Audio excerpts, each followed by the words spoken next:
नमस्कार मित्रांनो. तर वनसेवा पूर्व परीक्षा 2019च्या पेपरमध्ये तुम्हा सर्वांचं परत एकदा स्वागत आहे. आपण याचा पार्ट 3 घेत आहेत. आपण इंग्लिश आणि मराठी कवर केला आहे. आता आपण पार्ट 3मध्ये GS हा कवर करूयात. पहा, फास्ट रिव्हिजन हाच आपला हेतू असणार आहे. फार एक्सप्लेनेशनच्या आधी आपण जात नाही त्याच्यामध्ये की रिव्हिजन व्हावी विद्यार्थ्यांची फास्ट. पहा क्वेश्चन नंबर 51. GSमध्ये मग काय तुमचे सगळे सब्जेक्ट येतील आणि करंट पण असेल या 25 क्वेश्चनमध्ये. पहा क्वेश्चन नंबर 51. खालील विधाने विचारात घ्या. भारतीय राज्यघटनेचे अनुच्छेद 35A हे जम्मू आणि काश्मीरच्या विधिमंडळाला कायम रहिवासी ठरविण्याचा अधिकार प्रदान करते. भारतीय राज्यघटनेचे अनुच्छेद 35A हे जम्मू काश्मीरच्या विधिमंडळास कायम रहिवासी ठरविण्याचा अधिकार प्रदान करते. ओके. अनुच्छेद 35 हे राज्यघटनेचे राष्ट्रपतीच्या आदेशाने 1951मध्ये समाविष्ट करण्यात आले. तर ह्यातलं जे आहे ना ते ए बरोबर आहे की 35 हे जम्मू आणि काश्मीरच्या विधिमंडळास कायम रहिवासी ठरविण्याचा अधिकार प्रदान करते. हे जे 35A हे राज्यघटनेत राष्ट्रपतीच्या आदेशाने 1951मध्ये समाविष्ट करण्यात आले, हे चुकीचं आहे. तर आपलं जे ॲन्सर असणार ते ॲन्सर 1 असणार आहे. विधान ए बरोबर, ऑप्शन नंबर 1.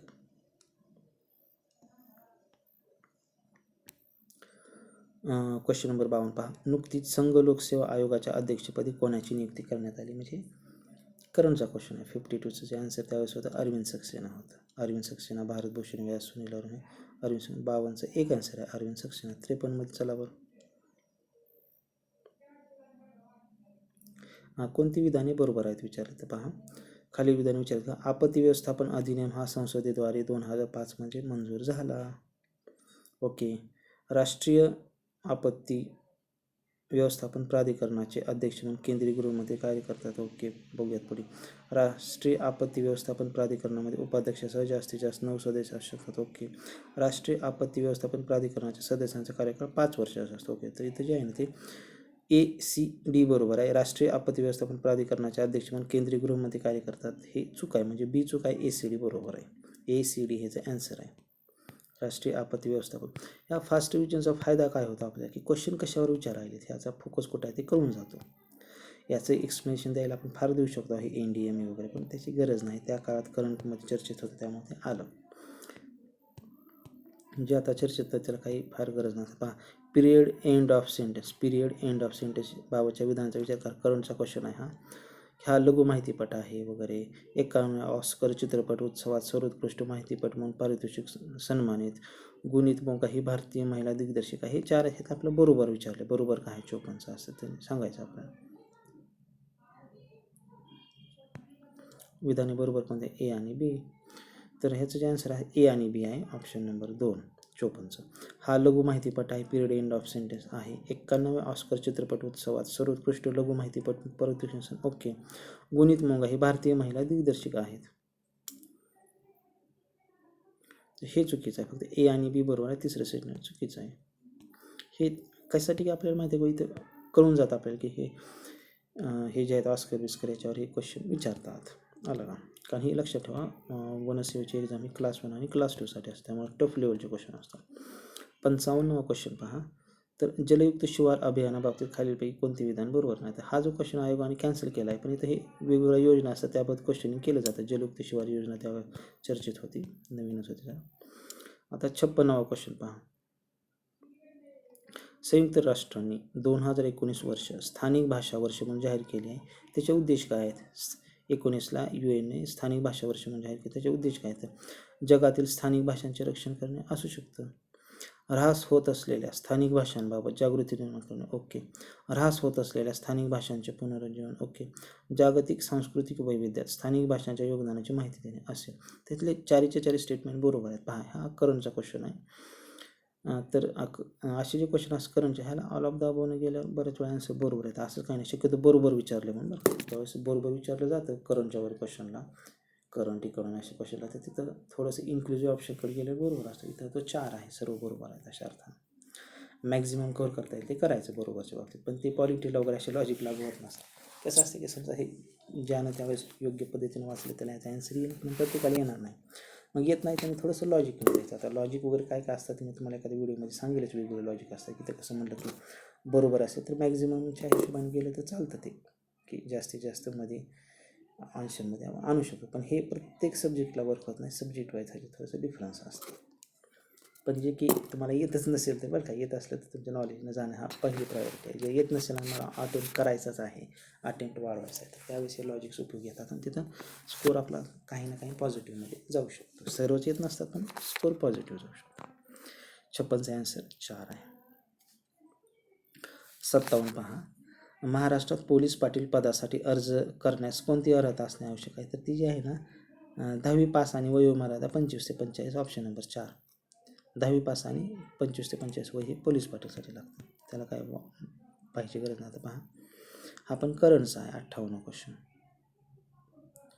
पण की मल्लखांब शिक्षक उदय देशपांडे यांना राज्य शासनाचे जीवनगौरव पुरस्काराने सन्मान केला. आपल्याला काय कळाले येते की जीवनगौरव पुरस्कार असं काहीतरी आहे विचारू शकतं राज्य शासनाचा. तर याचे ए आणि बी बरोबर आहेत. मुंबईच्या श्री समर्थ व्यायामशाळेत ते काही दशकांपासून खेळाचे मार्गदर्शन करत आहेत. ओके. या पारंपरिक खेळात त्यांनी आणि खेळाडू तयार केले. ओके. 20 देशात हा खेळ लोकप्रिय केला. इथे एकदम प्युअर फॅक्ट सांगितलं. 20 देशात एवढे एक्स्ट्रीम आपण कसे म्हणू शकतो? 20 देशात. परदेशात 20 प्रशिक्षक शिबिरे आयोजित केलेली आहेत. असं एवढं फॅक्चर असणं ते चुकलं. फक्त ए आणि बी बरोबर दिले, बाकीचं काही त्यांनी दिलं नाही. 58चा जे आन्सर आहे ते 2 आहे. ए आणि बी बरोबर. पुढे चला. आता त्या काळातला करंटचा होता त्यामुळे आपल्याकडे काही जास्त माहिती नाही. पुढे चला. 59. चीनमध्ये नुकत्याच झालेल्या 16व्या रिग परिषदेमध्ये भारताच्या दृष्टिकोनातून मोठे यश कोणते असं विचारले त्याने. तर भारताने आंतरराष्ट्रीय दहशतवादाविरोधात आपली भूमिका आक्रमकपणे मांडली म्हणून तीनही राष्ट्रांनी एकत्रितपणे दहशतवादाचा निषेध केला. रिग परिषदेमध्ये हे भारताचे मोठे यश होतं. ते चर्चेत होतं त्या काळात. आता एक पहा की आपण जे म्हणतो ना की लॉजिक, आता मला हा माहीतच नसताना मला फेकायचा आहे क्वेश्चन. कारण कोणीही राज्यातून टॉप बी बसला तर सर्वच येत असं भाग नसतो, काहीतरी रिस्क घेत असतो. तरी तुम्हाला काही माहीत नसतं ना की मोठं यश विचारलं म्हणजे काहीतरी चांगली गोष्ट भारतासाठी झाल्याची, म्हणजे लहान सहान गोष्टी नाही तर मोठं यश आहे की तिन्ही 4ही ऑप्शन वाचा तुम्हाला कळेल की भारत, रशिया, भारत, चीन सभासदांचा राष्ट्राचा सहभाग. ही गोष्ट सहज होतेच ना, की असं काही नाही की फार मोठे सहभाग असू शकतो. एखाद्या विषयावर मतैक्य झाली गोष्टी एकत्र नुसता येण्याला काय अर्थ आहे? कुठे बी एकत्र येऊ शकतो. या राष्ट्रांच्या परराष्ट्रमंत्र्यांनी त्यांच्या सरकारांचे प्रतिनिधित्व केले. हे काही मोठं यश असू शकतं का? प्रतिनिधित्व केले सरकारांचे, आपापल्याच कर्मचाऱ्यांनी आपापलं प्रतिनिधित्व करण्यात काय मोठं यश आहे? नाही की देशासाठी. आता देशाचं यश म्हणजे काहीतरी मोठं व्हायला पाहिजे. आता तिसरं पहा, भारताने दहशतवाद्यांच्या तळावर केलेल्या विमान हल्ल्यांचे प्रतिबंधात्मक पाऊल म्हणून समर्थन केले. मोठी घटना आहे पण समजा हे एवढं मला वाटत नाही. तर खालचं ऑप्शन पहा, भारताने आंतरराष्ट्रीय दहशतवाद विरोधी आपली भूमिका आक्रमकपणे मांडली म्हणून तिन्ही राष्ट्रांनी एकत्रितपणे दहशतवादाचा निषेध केला. तिन्ही राष्ट्रांनी एकत्रित दहशतवादाचा निषेध केला. ही मोठी गोष्ट आहे. पहा बाकीचे वरचे ऑप्शन पहा एवढं मोठी वाटत नाही की ज्या पद्धतीने ते क्वेश्चन विचारतात. त्यामुळे मला येत नसतं तर मी त्या जनरल लॉजिकनं ऑप्शन 4 टाकला असतं. येत नसतं तरी ते तुम्हाला क्वेश्चन पेपर सोडायला लॉजिक डेव्हलप होतं. आपण फक्त रिव्हिजन पाहतोय. तुमची जर इच्छा असेल मला कमेंट करा, आपण असे लॉजिक घेत जाऊ. खास प्रत्येक क्वेश्चनला ते लागू होत नसतं पण बऱ्याच क्वेश्चनला लागू होतं. आता पहा त्यावेळेस आहे 60. आता ह्याचं काय आपण सांगायचं, करंटचा क्वेश्चन आहे. 60 हे जे आन्सर येतं ना ते 1 येतं. 1 म्हणजे साक्षी मलिकला काय ते 65 किलो गट होता, रौप्य मिळालं तर. पुन्हा काय पूजा हांडा 59 किलो गट सुवर्ण मिळालं तर. पुन्हा काय विनेश फोगाटला 53 किलो गट रौप्य मिळालं आणि डीचं आहे सरिता मूर्तीला 59 किलो गट रौप्य मिळालं. मग इथं पूजा ढांडाला 59 किलोमध्ये सुवर्ण मिळालं. हे पूजा ढांडाला सुवर्ण मिळालं हे बी माहीत असलं ते आपल्या आन्सर बसून जातं अशा अर्थानं. इथे काय प्रत्येक लॉजिक लागलंच असं काय नसतं अशा गोष्टीला. प्रत्येक हे लॉजिक वर्क होत नसेल. समजा लॉजिक काय लागतं का बघूयात आपण. 4 1 2 3 4 3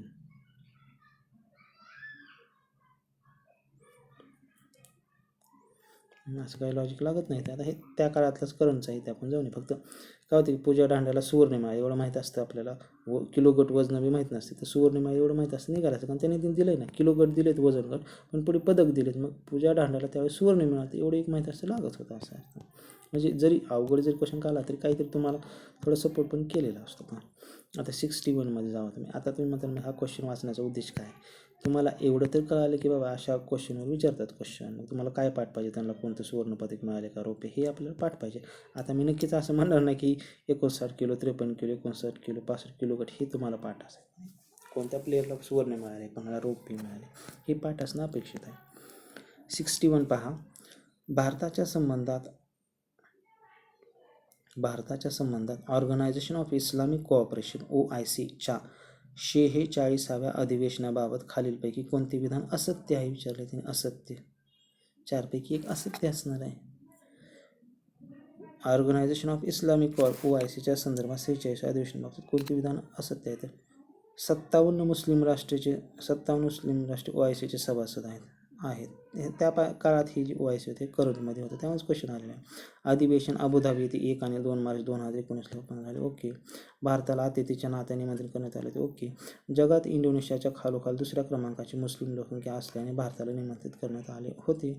इंडोनेशियाच्या खालोखाल दुसऱ्या क्रमांकाची मुस्लिम लोकसंख्या असं भारताला म्हणतात ते तिथं ते चुकलंय.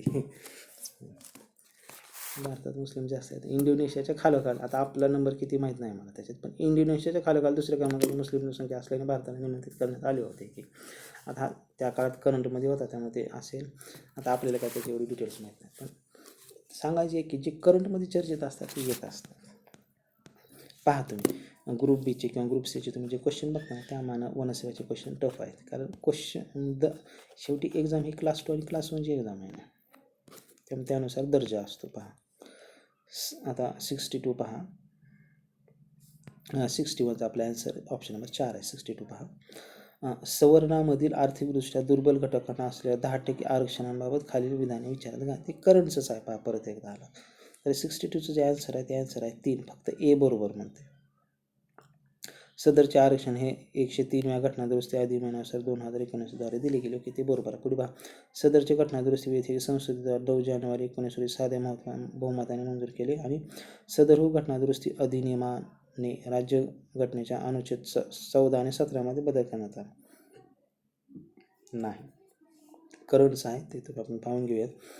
हा काय पॉलिटिक्स रिलेटेड जास्त नाही, त्याने जरी कलम विचारलं असतं त्यावेळेस करंटमध्ये होता त्यामुळे आला. एक पहा की ह्याच्यामध्ये बरेचसे करंटमध्ये विचारण्यात येतच. आता ह्याचे GSचे क्वेश्चन कमी दिसायले, पण जे आहेत करंटचे ते GS प्लस करंट असं मिक्स आहे. आणि ही डिफिकल्टी लेवल तुम्हाला समजावी. आपण जे सेशन घेतो ना त्याचं उद्देश आहे की एवढं करंटशी इंटरलिंक करून GS विचारता येते या पेपरला, तसं टेक्निकल प्रिलिमिनरी आपलं होऊ शकतं. 63 पहा,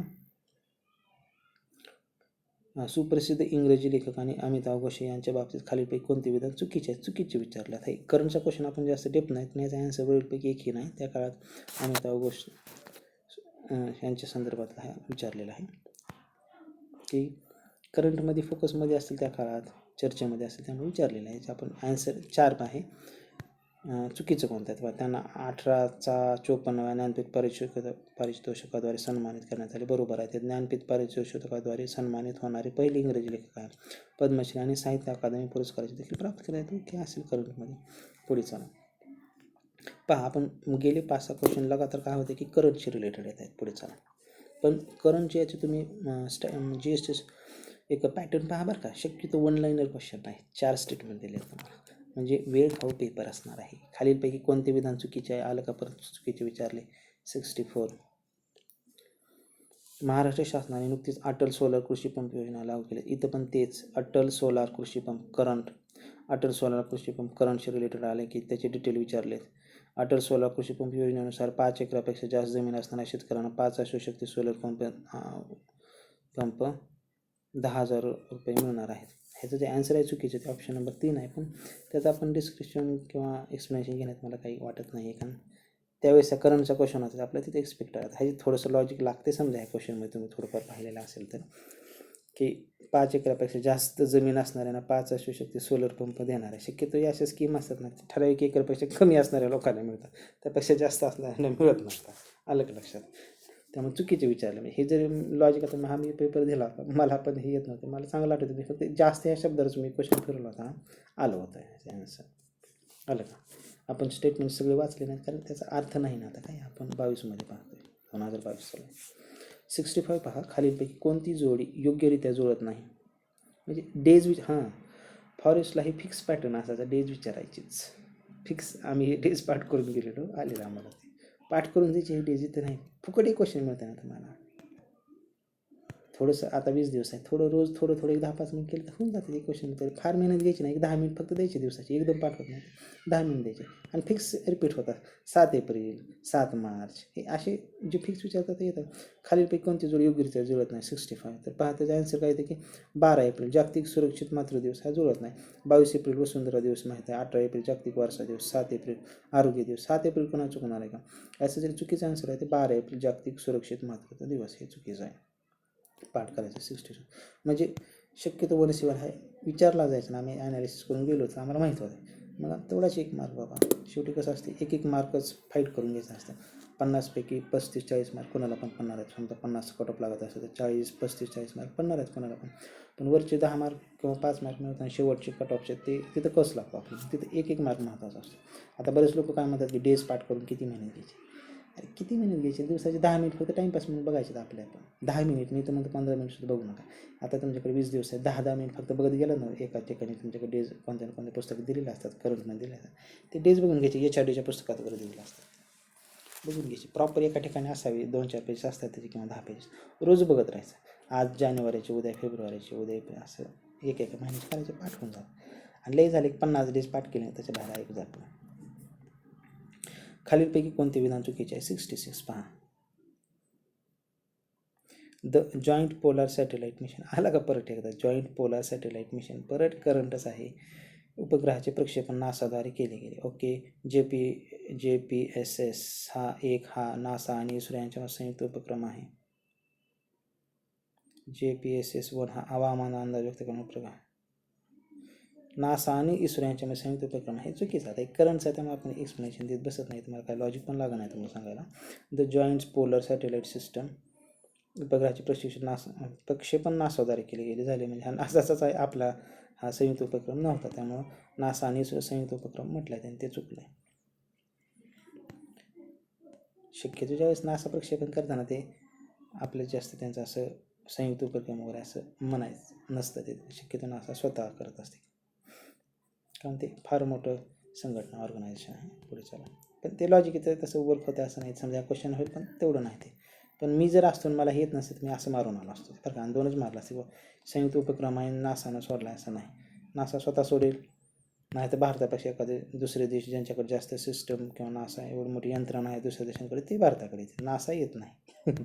एक सिंपल लॉजिक वापरायचं, आलं तर आलं किंवा गेलं तर हे असंच असतं असं नसतं, पण हे असे लॉजिक परीक्षेत काम करतात. म्हणून मी तुम्हाला जे बोलतो आहे ना, कारण आता हे क्वेश्चन बरोबर आहे की नाही सांगून तुम्हाला उपयोग नाही क्वेश्चनचा काय, हे तुम्हाला माहीत आहे आता आउटडेटेड डेटा आहे, ह्याला आता उपयोग नाही. पण सॉल्व कसं करायचं तर असं करायचं, म्हणजे माहीत नसताना पण 2-4 क्वेश्चन आपण बरोबर बसू शकतो.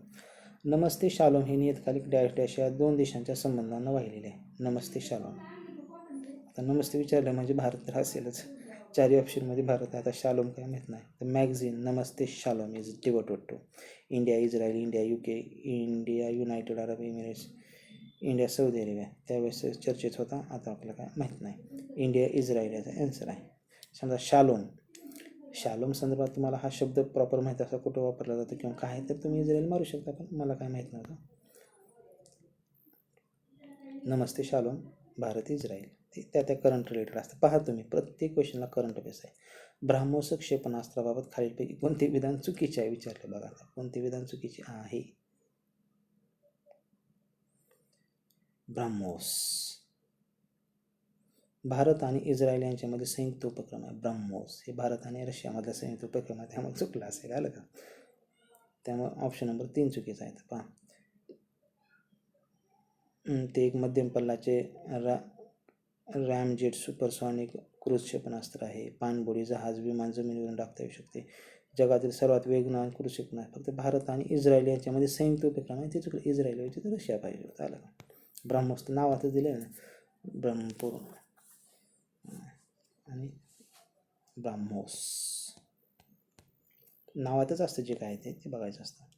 नुकताच प्लॅन बी हा चर्चेत होता, सदरशी सहमत आहे. प्लॅन बी म्हणजे नुसतं बी नाही, तर BEE असं BEE. तर बी म्हणजे काय, मधासंदर्भात असणार आहे. बघूयात ते काय म्हणते, कशाची संदर्भात आहे. मधाचे उत्पादन वाढवणे असेल, मधमाशाची स्वदेशी विविधता सुरक्षित ठेवणे, म्हणजे दोन्ही ऑप्शन स्वदेशी विविधता सुरक्षित ठेवणे. ओके. उत्पादन वाढवणे, ओके. मधमाशी पालनाबाबत शेतकऱ्यांना प्रशिक्षित करणे आणि त्यामध्ये त्यांचे उत्पन्न दुप्पट करण्याची योजना साध्य होईल. ओके. रेल्वेवर ओलांडताना हत्तींना रेल्वेच्या धडकेपासून वाचवणे.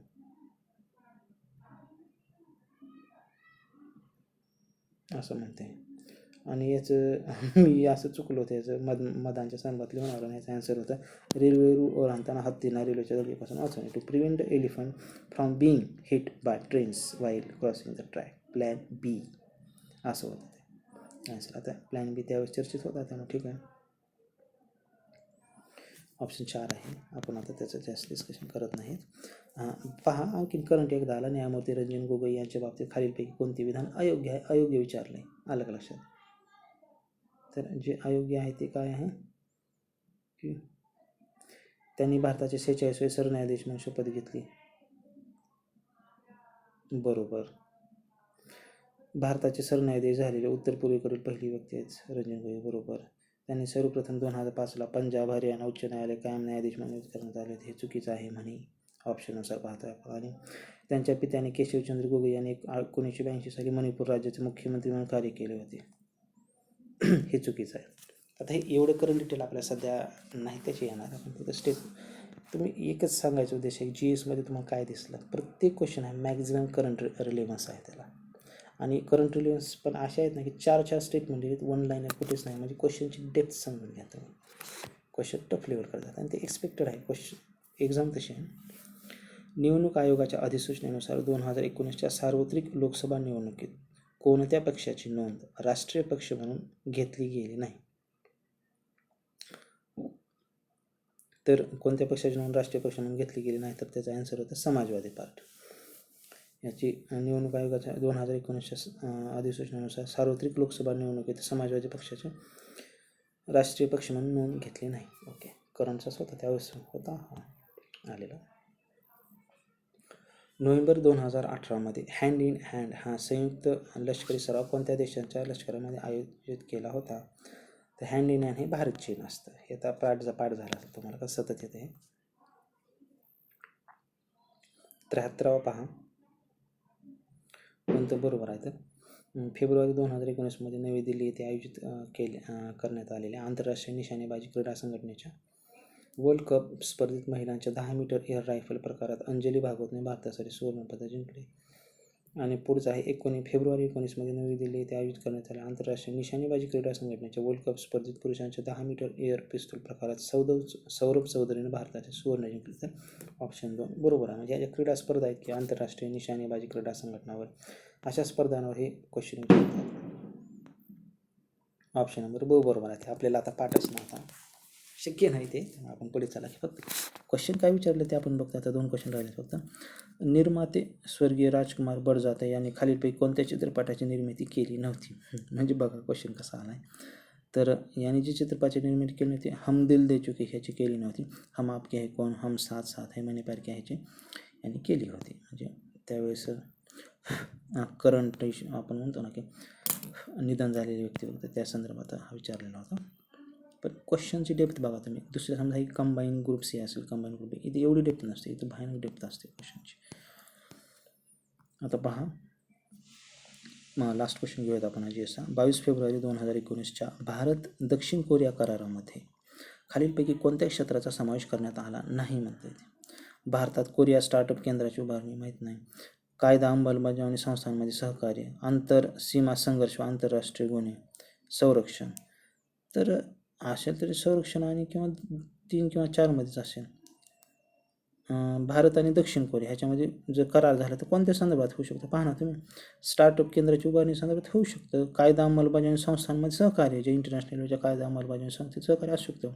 आंतरसीमा संघर्ष व आंतरराष्ट्रीय गुन्हे, तर आंतरसीमा संघर्ष व आंतरराष्ट्रीय गुन्हे बरेच देश एकमेकाच्या संदर्भात करतात. संरक्षणाच्या बाबतीत त्यांची तापलीत की तुम्ही आमचं संरक्षण बघा, आम्ही तुमचं बघतो, असं काही शक्य नाही. त्यामुळे मी संरक्षण मारलं. तुम्हाला त्यावेळेस येत नव्हतं, पण मी संरक्षण मारलं आणि ते माझं थोडंसं विचार करून मारलं, ते लागलं संरक्षण. असं नीट पाहा तुम्ही की तुम्ही लॉजिक कसं लावता हे तुम्हाला एक्झाम हे पाहिल्यावरच कळतं. हे फक्त सांगण्याचा उद्देश तेवढाच आहे.